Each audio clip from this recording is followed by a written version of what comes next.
इसको किस रूप में देखना है?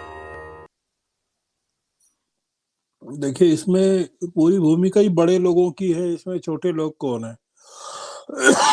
अरुण जी ने पूछा कि असेंबली कहाँ है। असेंबली तो इस समय दिल्ली में है। सारे देश की विधानसभाएं दिल्ली में केंद्रित हैं और संसदीय लोकतंत्र भी पूरा का पूरा एक पार्टी में केंद्रित है। बुलडोजरों की मदद से देश को चलाया जा रहा है और ईडी की मदद से सरकारें चल रही हैं। एक देश एक पार्टी, चुनाव का कोई मतलब नहीं है, लोकतंत्र का कोई मतलब नहीं रहा। ये जो स्थिति है, ये हम लोग इसमें क्या कर सकते हैं। ये शीतल जी ने कहा कि चीजें उन्होंने बताया, शीतल जी ने। देखिए, इसमें आगे का क्रम जो नजर आता है वो तो ये नजर आता है कि फ्लोर टेस्ट तो होगा, और अगर फ्लोर टेस्ट नहीं हुआ तो बात अलग है। पर अगर सुप्रीम कोर्ट बात नहीं मानती है चीफ विप की, शिवसेना के, उद्धव की सेना के, तो उन्होंने फ्लोर टेस्ट के खिलाफ अर्जी लगाई है जिस पर सुनवाई चल रही है। तो मुझे नहीं लगता कि उद्धव ठाकरे फ्लोर टेस्ट का सामना करेंगे, वो उसके पहले ही इस्तीफा दे देंगे। उसके बाद क्या राजनीतिक स्थिति होती है महाराष्ट्र में, वो वो देखने की बात है। अब ये इस चीज पर कोई बहस का कोई मतलब नहीं है कि लोकतंत्र वगैरह। ये एक लार्जर योजना, बड़ी योजना के तहत चल रहा है। अभी शुभेंदु अधिकारी हैं बंगाल में विपक्ष के नेता, उनके हवाले से एक खबर थी कि उन्होंने कहा है कि महाराष्ट्र के बाद झारखंड, राजस्थान और वेस्ट बंगाल में भी भाजपा की सरकारें बनेंगी। तो आप इसमें समझ सकते हैं कि कितनी बड़ी योजना है चीजों को बदलने की, सरकारों को बदलने की, सरकारों को गिराने की।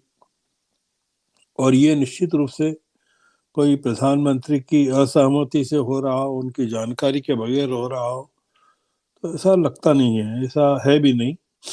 तो ये मामला काफी अलग किस्म का है। राज्यपाल कोविड से उठकर आते हैं, एक रात को विपक्ष के नेता उनसे मिलते हैं, रिक्वेस्ट करते हैं कि फ्लोर टेस्ट करवाया जाए और उद्धव ठाकरे अपना बहुमत सिद्ध करें। और अगले दिन राज्यपाल फ्लोर टेस्ट के लिए कहते हैं और वो कोविड से उठकर आए हैं। आप समझ सकते हैं कि ये लोकतंत्र कहाँ जा रहा है। इसका जवाब जो है वो तो जनता देगी। देखिए, अब विपक्ष की जो स्थिति है महाराष्ट्र में, बीएमसी के चुनाव होने वाले हैं। अगर वो टाले नहीं गए, तो खसकाए नहीं गए, तो हो सकता है कि भारतीय जनता पार्टी की सरकार आ जाए तो बीएमसी के चुनाव को आगे टाल दे। पर सुप्रीम कोर्ट के आदेश के हिसाब से तो वो होना ही है। कितने टलेंगे? जून से अगस्त के बीच में अगर होना है तो कितने टलेंगे? तो बीएमसी के चुनाव में जनता किस तरह से किस शिवसेना का, किन लोगों का साथ देती है, वो काफी चीजें स्पष्ट करेगा। क्योंकि अब जो स्थिति है देश में, वो सुप्रीम, वो जो अदालत है, उससे भी बड़ी जनता की अदालत में ही चीजें तय होनी है। और महाराष्ट्र का मामला भी जनता की अदालत में तय होना है। आप देखिए कि जो आखिरी कैबिनेट मीटिंग हुई आज, अभी जो खत्म हुई है, उसमें क्या किया है इन लोगों ने, जो पब्लिकली अनाउंस किया है उसमें तो शहरों के नाम बदले गए, पूना का या उस्मानाबाद का या और तमाम जगह के ये फैसले लिए गए हैं। अब महाराष्ट्र की जनता किन फैसलों के लिए प्रतीक्षा कर रही थी उद्धव सरकार की कैबिनेट की मीटिंग से, और क्या फैसले लिए गए हैं, इसका मतलब है कि सरकार ने मान लिया है, उद्धव सरकार ने, कि वो जा चुकी है। ऐसी स्थिति में कुछ भी कहना मुश्किल है। सुप्रीम कोर्ट के बारे में हम कोई टिप्पणी तो कर नहीं सकते और कोई पूर्वानुमान भी नहीं लगा सकती कि उनका फैसला क्या होगा। और जो नजर आ रहा है, जो कि सुप्रीम कोर्ट का ये कहना है, एक सवाल के जवाब में उन्होंने कहा कि भाई स्पीकर का मामला भी हमारे पास है। तो आप स्पीकर के मामले को, कि स्पीकर के मामले का जब तक निपटारा नहीं हो सकता, अयोग्यता का मामला स्पीकर के पास नहीं हमारे पास है, सुप्रीम कोर्ट ने कहा है। तो इसका मतलब है कि जो 16 विधायक हैं उनकी अयोग्यता का मामला भी सुप्रीम कोर्ट के पास है और फ्लोर टेस्ट का फैसला भी सुप्रीम कोर्ट के पास है। तो इसलिए ऐसी स्थिति में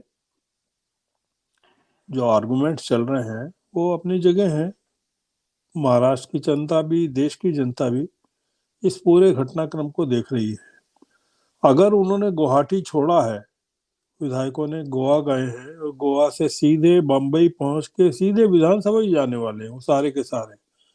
जो चार्ट आया है उसमें गुवाहाटी से गोवा, वहाँ 30 कमरे, 60 कमरे बुक हैं। वहां से सीधे वो बम्बई जाएंगे और बम्बई एयरपोर्ट से सीधे असेंबली में जाएंगे। पूरा का पूरा इस तरह का मैप बनाया गया। आप सोचिए कि ये मैप जो है विधानसभा का नहीं है, लोकतंत्र का नहीं है, उद्धव का नहीं है, ये पूरे के पूरे लोकतंत्र का है कि कौन डायरेक्ट कर रहा है, कौन चीजें कर रहा है, कौन क्या चाहता है। बहुत बुरी स्थिति है अमरीश जी। देखिए, ये कोई शुभ संकेत नहीं है। जिस डेमोक्रेसी की बात कही इन्होंने, अरुण त्रिपाठी ने कही, या और भी लोग, अनिल सिन्हा ने कही, आप क्या कहेंगे, आप क्या कर सकते हैं? आपने पूछा शीतल जी से मीडिया की भूमिका। हम रोज, इन्होंने भी कहा, शीतल जी ने भी कहा, हम भी कह रहे हैं कि मीडिया की भूमिका तो रोज हम देख रहे हैं कि बीजेपी उन्हें कहीं नजर ही नहीं आ रही थी, अब अचानक से नजर आ रही है। तो स्थिति तो ठीक नहीं है और मुझे नहीं लगता कि कोई गुंजाइश है। मैंने तो पहले भी कहा था, फिर कह रहा हूँ, मुझे डर केवल एक ही चीज का है कि हिंसा नहीं होनी चाहिए। राजनीतिक हिंसा महाराष्ट्र में नहीं होनी चाहिए। और सांप्रदायिक हिंसा जो अभी चुपचाप बैठी हुई है, वो प्रतीक्षा कर रही है कि कोई राजनीतिक हिंसा हो, तो वो दोनों मिलके कुछ बड़ा तबाही की तरफ देश को ले जा सकते हैं। क्योंकि जो लोग सांप्रदायिक हिंसा के जरिए देश में अराजकता पैदा करना चाहते हैं, आपने देखा उदयपुर में क्या हुआ। तो राजनीतिक हिंसा होगी तो कुछ इस तरह के जो तत्व हैं वो शामिल होकर चीजों को खराब कर सकते हैं। तो वो उसका डर है और वो अल्टीमेटली लोकतंत्र को ही प्रभावित करने वाला है। देश में कई चीजों को प्रभावित करेगा और जो लोग इस चीज को कर रहे हैं वो निश्चित रूप से सोच समझ के कर रहे हैं कि हाँ ये सब होगा और उसकी तैयारी भी होगी उनके पास।